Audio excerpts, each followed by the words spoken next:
শ্রীমদ্ ভাগবত গীতা দ্বিতীয় অধ্যায় সাক্ষ্যযোগ। সঞ্জয় বলিলেন, অর্জুন পূর্বাধ্যায়ে উক্ত প্রকারে দয়ার্দ্র হইয়া শোক করিতে লাগিলেন। অশ্রুপূর্ণ হওয়ায় তাহার চক্ষুদয় দর্শনে অসমাপ্ত হইল। তখন শ্রীকৃষ্ণ তাহাকে এই কথা বলিলেন।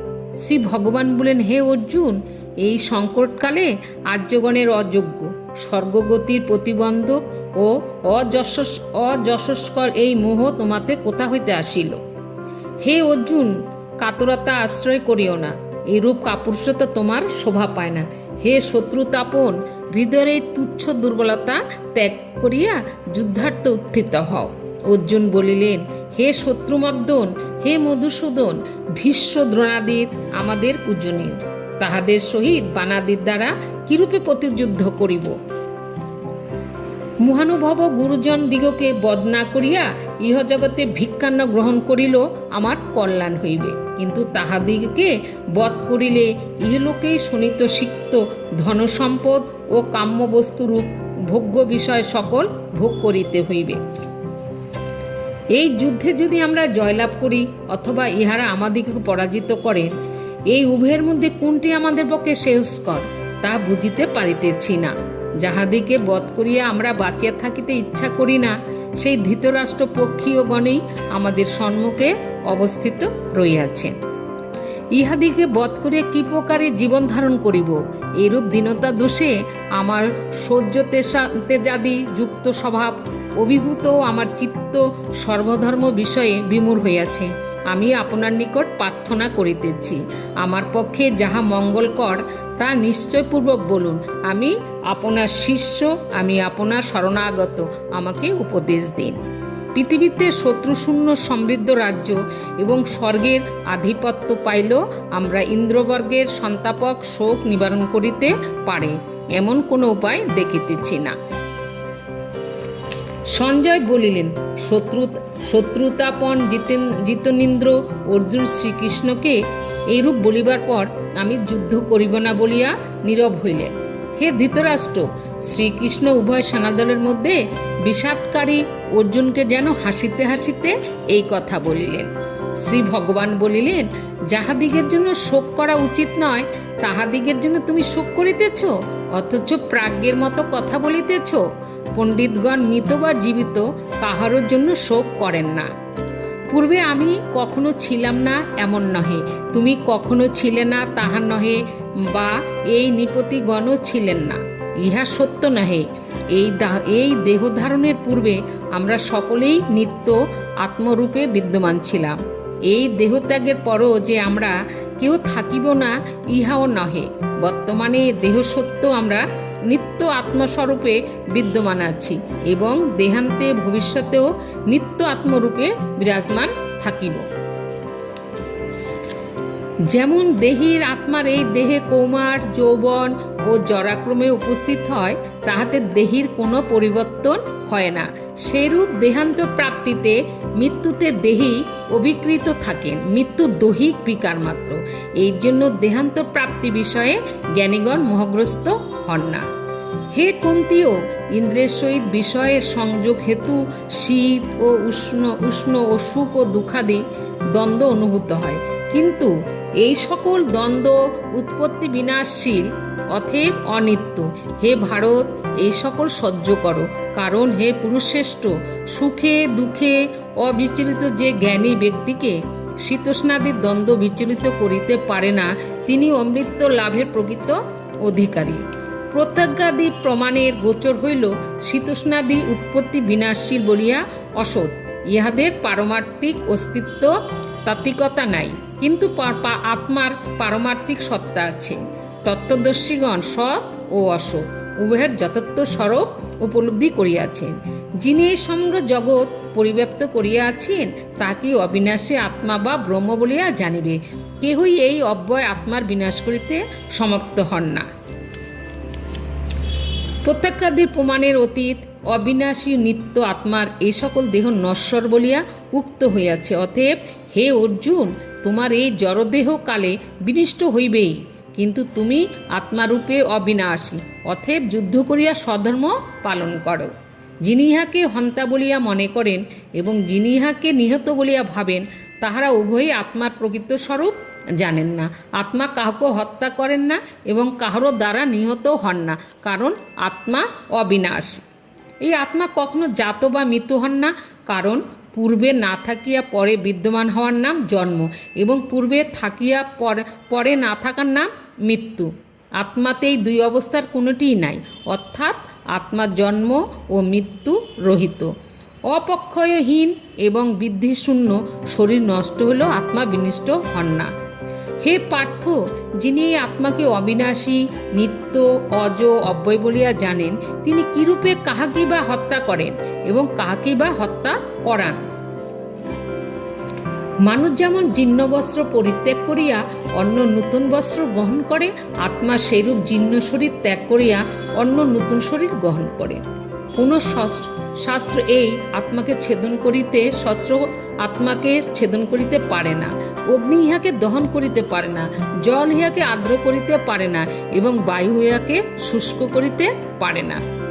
এই অপরোক্ষ আত্মা অচ্ছেদ্য, অদাহ্য, অক্লেদ্য, অশস্য, নিত্য, সর্বব্যাপী, স্থির, অচল এবং সনাতন। এই আত্মা অব্যক্ত, অচিন্ত ও অবিকারী বলিয়া শাস্ত্রে উক্ত হইয়াছে। অতএব আত্মার এই সনাতন স্বরূপ অবগত হও এবং শোক পরিত্যাগ করো। আর যদি তুমি মনে করো যে আত্মা প্রত্যেক শরীরের উৎপত্তির সঙ্গে জাত হন এবং প্রত্যেক শরীরের বিনাশের সঙ্গে মৃত হন, তথাপি হে মহাবাহ, ইহার জন্য তোমার অনুশোচনা করা উচিত নয়। কারণ জাত ব্যক্তির মৃত্যু নিশ্চিত এবং স্বীয় কর্মানুসারে মৃত ব্যক্তির পুণ্যজন্ম অবশ্যম্বী। সেই হেতু এই অপরিহার্য বিষয়ে শোক করা তোমার উচিত নয়। হে ভারত, জীবগণের শরীর উৎপত্তির পূর্বে অপ্রকাশিত, স্থিতিকালে মাত্র প্রকাশিত এবং বিনাশের পরে অপ্রকাশিত থাকে, তাহাতে শোক কি? কেহ এই আত্মাকে আশ্চর্য তুল্য দেখেন, অন্য কেউ ইহাকে আশ্চর্যরূপে বর্ণনা করেন, অপর কেউ ইহাকে আশ্চর্যরূপে শ্রবণ করেন এবং কেউ কেউ ইহাকে শুনিয়া, বলিয়া বা দেখিয়া জানিতে পারেন না, কারণ আত্মা দুর্বিজ্ঞ। দ্বিতীয় ব্যাখ্যা, যিনি আত্মাকে দর্শন করেন তিনি আশ্চর্য দুর্লভ। যিনি আত্মতত্ত্ব উপদেশ দেন বা শ্রবণ করেন তিনিও আশ্চর্য। এরূপ আত্মদর্শী, আত্মোপদেষ্টা বা আত্মতত্ত্ব শ্রোতা অনেক সহস্রের মধ্যে কদাচিৎ দুই একজনই হয়, কারণ আত্মতত্ত্ব অত্যন্ত দুর্বোধ্য। হে ভারত, প্রাণীগণের দেহে অবস্থিত আত্মা সদা অবদ্ধ, সেই জন্য কোনো প্রাণীর দেহনাশে তোমার শোক করা উচিত নয়। আর স্বধর্ম লক্ষ্য করিয়া তোমার ভীত হওয়া উচিত না, কারণ ধর্মসঙ্গত যুদ্ধ অপেক্ষা ক্ষত্রিয়ের পক্ষে মঙ্গলকর আর কিছুই নাই।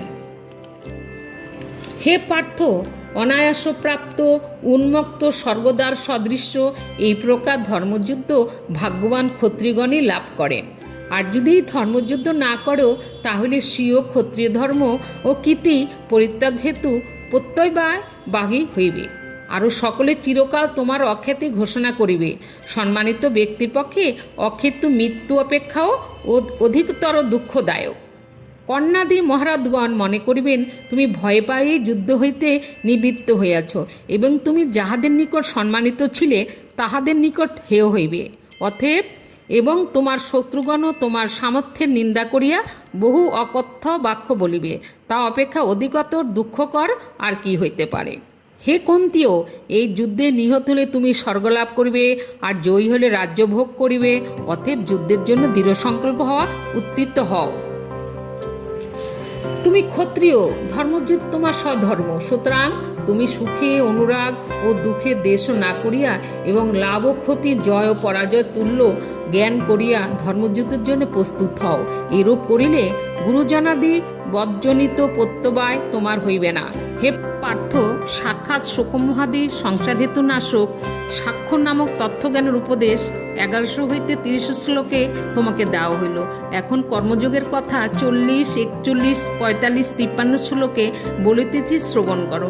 নিষ্কাম কর্মযোগ বিষয়ক এই জ্ঞান লাভ করিলে তুমি ধর্মাধর্ম রূপ কর্মের বন্ধন হইতে মুক্ত হইবে। এই মুখ্য মার্গরূপ নিষ্কাম কর্মযোগে কোনো প্রকার প্রচেষ্টা নিষ্ফল হয় না এবং বৈগুণ্যজনিত প্রত্যবায়ও হয় না। এই নিষ্কাম কর্মযোগের অল্পমাত্র অনুষ্ঠানও জন্মমরণ রূপ সংসারে মহাভয় হইতে পরিত্রাণ করে। হে অর্জুন, এই নিষ্কাম কর্মযোগে নিশ্চাইতিকা বুদ্ধি একনিষ্ঠ সকাম বুদ্ধির বহুমুখী ভাবনাশক হয়।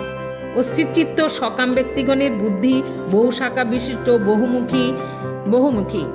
হে পার্থ, অবিবেকী পুরুষগণ বেদোক্ত কর্মের প্রশংসায় অনুরক্ত। স্বর্গাদি ফলজনক কর্ম ব্যতীত অন্য কিছুই নাই, তাহারা এরূপ বিশ্বাস করেন। তাহারা কামনাযুক্ত ও স্বর্গকামী। তাহারা জন্মরূপ কর্মফল প্রদানকারী এবং ভোগ প্রাপ্তি ও ঐশ্বর্যলাভের উপযোগী বহু ক্রিয়াকলাপের প্রশংসা করিয়া থাকেন। যাহাদের চিত্ত সেই সকল পুষ্পিত ও আপাতত মনোরম বাক্যে বিমুগ্ধ এবং ভোগ ও ঐশ্বর্যে আসক্ত, তাহাদের অন্তঃকরণে পূর্বশ্লোক্ত নিশ্চাইতিকা শাস্ত্রানুসারিণী শুদ্ধা বুদ্ধি বিবেক প্রজ্ঞা স্থির হয় না। হে অর্জুন, বেদের কর্মকাণ্ড কামনামূলক ও সংস্কৃতি থায়ও তুমি নিষ্কাম হও এবং ঈশ্বরাত কর্ম করো। তুমি সুখ দুঃখাদি দ্বন্দ্বরহিত ও সদা সত্যগুণাশ্রিত হও এবং যোগ অপপ্রাপ্তের প্রাপ্তি এবং ক্ষেমের ও প্রাপ্তের রক্ষণের আকাঙ্ক্ষা রহিত ও অপমত্ত হও। সর্বস্থান জলপ্লাবিত হইলে যেরূপ উপাধি ক্ষুদ্র জলাশয়ে স্নান প্রাণাদি রূপ প্রয়োজনসম প্লাবনের জলরাশিতে সিদ্ধ হয়, সেরূপ ব্রহ্মজ্ঞ পুরুষের ব্রহ্মানন্দরূপ যে ফল তাহাতে ক্ষুদ্র জলাশয় স্থানীয় বেদোক্ত সকল কর্মের ফল অন্তর্ভুক্ত হয়। কর্মে তোমার অধিকার, ফলে নহে। অতএব কর্ম করো, সুতরাং কর্মফল প্রাপ্তির হেতু হইও না, আবার কর্মত্যাগেও তোমার প্রবৃত্তি না হোক। হে ধনঞ্জয়, যোগস্থ হইয়া অর্থাৎ কেবল ঈশ্বরাতে কর্ম করো, কীর্তাদি অভিনিবেশ শূন্য হইয়া কার্য করিলে সত্যশুদ্ধ দ্বিজনিত জ্ঞান প্রাপ্তিরূপ সিদ্ধিতে হর্ষ এবং তদ বিষয়ে বিপর্যয়ে বিষাদ উপস্থিত হয়। উহাতে নির্বিকার থাকিয়া কর্ম করো, ফলাফলে চিত্তে সমত্ব বা নির্বিকার ভাবী যোগ। হে ধনঞ্জয়, কাম্য কর্ম নিষ্কাম কর্ম অপেক্ষা নিতান্ত নিকৃষ্ট। অতএব তুমি কামনা শূন্য হইয়া সমৃদ্ধ বিদ্যের আশ্রয় গ্রহণ করো। যাহারা ফলাকাঙ্ক্ষী হইয়া কর্ম করে তাহারা অতিহীন। নিষ্কাম কর্মযোগ ঐহিক জীবনে পাপ ও পুণ্যের উভয় হইতে মুক্ত হন। সুতরাং তুমি নিষ্কাম কর্মযোগের অনুষ্ঠান করো। কর্মী কৌশলী যোগ। নিষ্কাম কর্মযোগী মনুষ্যগণ কর্মজাত ফল ত্যাগ করিয়া জন্মরূপ বন্ধন হইতে মুক্ত হন এবং সর্বপ্রকার উপদ্রবরহিত ব্রহ্মপদ লাভ করেন। যখন তোমার বুদ্ধি মহাত্মক ও অবিবেকরূপ কলুষ অতিক্রম করিবে, তখন তুমি শ্রোতব্য ও শ্রুত কর্মফল বিষয়ে বৈরাগ্য লাভ করিবে। নানা কর্মফল শ্রবণে বিক্ষিপ্ত তোমার চিত্ত যখন পরমাত্মাতে স্থির ও অচল হইবে, তখন তুমি তত্ত্বজ্ঞান লাভ করিবে। অর্জুন জিজ্ঞাসা করিলেন, হে কেশব, ব্রহ্ম সমাধিতে অবস্থিত স্থিতপ্রজ্ঞ ব্যক্তির কি লক্ষণ? স্থিতপ্রজ্ঞ ব্যক্তি কিভাবে কথা বলেন ও কিরূপে অবস্থান করেন এবং কিরূপে বা তিনি বিচরণ করেন? শ্রী ভগবান বলিলেন, হে পার্থ, বাহ্যলাভে নিরপেক্ষ পরমার্থ দর্শনে প্রত্যাগতত্বেই পরিতৃপ্ত হইয়া যখন যোগী সমস্ত মনোগত বাসনা সম্পূর্ণরূপে পরিত্যাগ করেন, তখন তিনি স্থিতপ্রজ্ঞ বলিয়া উক্ত হন। দুঃখে উদ্বেগহীন, সুখে নিষ্প্রিয় এবং আসক্তিশূন্য ভয়মুক্ত ক্রোধরহিত মুনি স্থিতপ্রজ্ঞা বলিয়া উক্ত হন। যিনি সকল বস্তু ব্যক্তিতে স্নেহবর্জিত এবং প্রিয় ও অপ্রিয় বিষয় উপস্থিত হইলে যিনি যথাক্রমে আনন্দিত বা দুঃখিত হন না, তিনি স্থিতপ্রজ্ঞ হইয়াছেন। ভয় পাইলে কুর্ম যেমন মস্তক ও হস্তপদাদি অঙ্গসমূহ সংকুচিত করে, সেরূপ যে জ্ঞাননিষ্ঠ যোগী শব্দাদি বিষয়পঞ্চক হইতে ইন্দ্রগণকে প্রত্যাহার করেন, তিনি স্থিতপ্রজ্ঞ হন। বিষয়গ্রহণে অসমর্থ আতুর ব্যক্তি বা বিষয়ভোগ পরামুখ ও কঠোর তপস্বী ইন্দ্র বিষয় হইতে নিবৃত্ত হন বটে, কিন্তু তাহার বিষয়শক্তি দূর হয় না। আর পরমাত্মার সাক্ষাৎকার হইল বিষয় তৃষ্ণা উভয়ই চিরতরে নিবৃত্ত হয়।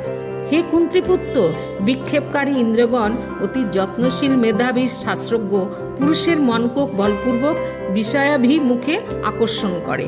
অতএব যোগী সেই ইন্দ্রসমূহকে সংযত করিয়া সমহিতভাবে আত্মস্থ হইয়া অবস্থান করিবেন। কারণ যাহার ইন্দ্র সকল বশীভূত হইয়াছে, তাহারাই বিবেকজা ও ঋতম্ভরা প্রজ্ঞা প্রতিষ্ঠিত, অর্থাৎ তিনি স্থিতপ্রজ্ঞ। বিষয়সমূহ চিন্তা করিতে করিতে তৎসমুদে মানুষের আসক্তি জন্মে। আসক্তি হইতে কামনা তৃষ্ণা হয়, কামনা প্রতিহত হইয়া ক্রোধে পরিণত হয়। ক্রোধ হইতে কর্তব্যরূপ বিবেকনাশ, এবং বিবেকনাশ হইতে শাস্ত্রাচার্য পদের জনিত সংস্কারের স্মৃতিবিলোপ। স্মৃতিবিভ্রম হইতে পুরুষের সদসদ বিচার বুদ্ধি বিনষ্ট হয়, এবং বিচার বুদ্ধি বিনষ্ট হইলে মানুষ পুরুষার্থের অযোগ্য হয়। কিন্তু সংযত চিত্ত পুরুষ প্রিয় বস্তুতে স্বাভাবিক আসক্তি ও অপ্রিয় বস্তুতে স্বাভাবিক বিদ্বেষ হইতে মুক্ত হইয়া স্ববশীভূত ইন্দ্রিয় দ্বারা অবর্জনীয় দেহস্থিতি হেতু অপরিহার্য বিষয়সমূহ পতিত তিনের ন্যায় অনাসক্তভাবে গ্রহণ করিয়া চিরপ্রসন্নতা লাভ করেন। প্রসন্নতা লাভ হইলে স্বচ্ছচিত্ত ব্যক্তির সর্বদুঃখের বিনাশ হয়, কারণ তাহার বুদ্ধি আত্মসর্বে শীঘ্র নিশ্চল হয়। অসমাহিত ব্যক্তির আত্মস্বরূপ পরিবেশনীয় শুদ্ধা বুদ্ধি নাই, এবং তাহার পরমার্থ বিষয়ে অনিবেশও হয় নাই। আর পরমার্থ চিন্তাশূন্য ব্যক্তির বিষয়তৃষ্ণা বিরতি নাই। এইরূপ বিষয়তৃষ্ণ পুরুষের প্রকৃত সুখ কোথায়? ঘূর্ণয়মান বায়ু যেমন জলস্থিত নৌকাকে ঊর্ধ্বগামী করে, সেরূপ স্ব বিষয়ে ধাবমান ইন্দ্রগণের যেটিকে মন অনুসরণ করে, সেই ইন্দ্রিয়টি অসংযত ব্যক্তির আত্মানাত্মা বিবেকবুদ্ধি হরণ করে ও তাহার মনকে বিষয়াভিমুখে কর্ম করে। হে মহাবাহ, সেই হেতু যাহার ইন্দ্রগণ শব্দাদি বিষয় হইতে সর্বপ্রকারে নিবৃত্ত হইয়াছে, তাহার প্রজ্ঞা প্রতিষ্ঠিত, অর্থাৎ তিনি স্থিতপ্রজ্ঞ। সর্বভূতের পক্ষে যাহার রাত্রিস্বরূপ অজ্ঞাত সেই ব্রহ্মে স্থিতপ্রজ্ঞ জাগ্রত থাকেন, সর্বদা ব্রহ্মদর্শন করেন। আর যে অজ্ঞানরূপ রাত্রিতে ভূতগণ জাগ্রত থাকে সংসার দর্শন করে, স্থিতপ্রজ্ঞের পক্ষে তাহা রাত্রিস্বরূপ, অর্থাৎ তিনি সংসার অনুভব করেন না। যেমন বাড়ির রাশি পূজ্যমান সমুদ্রে প্রবেশ করিল, উহা স্ফীত হয় না এবং বেলাভূমি লঙ্ঘন না করিয়া অবিকৃত থাকে, সেরূপ অজ্ঞ ব্যক্তির কাম্য শব্দাদি বিষয়সমূহ যে ব্রহ্মপ্রতিষ্ঠ পুরুষে প্রবেশ করে বিলীন হয়, অর্থাৎ যাহাকে বিচলিত করিতে পারে না, তিনি চিরশান্তি লাভ করেন। কিন্তু যিনি বিষয় কামনা করেন, তাহার পক্ষে শান্তি লাভ অসম্ভব। যিনি নিঃশেষ রূপে সমস্ত বাসনা পরিত্যাগ করেন, শরীর ও জীবনধারণার্থ প্রয়োজনীয় বিষয় মমত্ব ভাবজনিত ভাববর্জিত ও বিদ্যাবত্তাদি অহংকার রহিত হন, এবং শরীর ও জীবনে স্পৃহাশূন্য এবং জীবনধারণ মাত্রে চেষ্টাযুক্ত হইয়া পর্যটন করেন, তিনি সকল সংসার দুঃখের নিবৃত্তি রূপ পরম শান্তি ব্রহ্ম নির্বাণ লাভ করেন, অর্থাৎ ব্রহ্মস্বরূপে সুপ্রতিষ্ঠিত হন। হে পৃথাপুত্র, এই অবস্থায় ব্রাহ্মী স্থিতি। এই অবস্থা লাভ করিলে আর কেহ মোহগ্রস্ত হন না। অন্তিম সময়েও যিনি এই অবস্থা লাভ করেন, তিনি ব্রহ্মনির্বাণ প্রাপ্ত হন।